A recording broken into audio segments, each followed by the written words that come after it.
Hello, this is Andy Taylor. Earlier today, Paul, the leader of the sect we now know as Christians, was executed. Paul was originally named Saul. He was raised in the Pharisees' tradition, is highly educated, studied under some of the top leaders in that sect.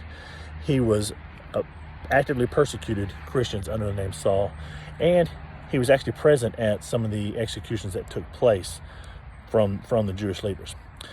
He was commissioned to go to Damascus to hunt out other Christians, and on the road there, he had an experience with Jesus Christ, and he changed his life. He changed his name, and he became Paul, and he immediately instead of persecuting the Christians, he became their most chief advocate for Christianity. Throughout his life, he went on 3 missionary journeys, establishing churches throughout the area. He would go with different companions on those times, and he would have to write letters throughout this time from the churches that he planted.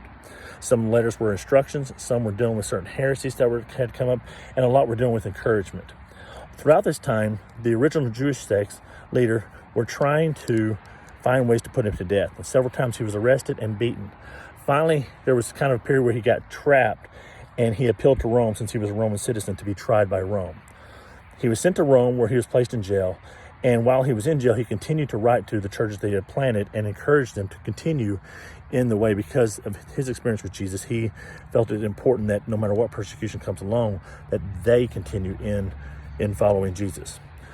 Eventually, after a period of a couple of years, he was executed, as I said earlier today, by the Roman government.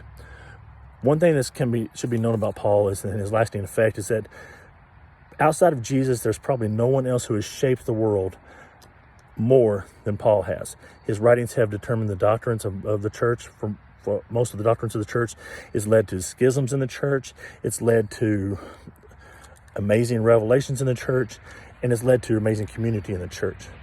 One of the most important men ever to live was executed this morning.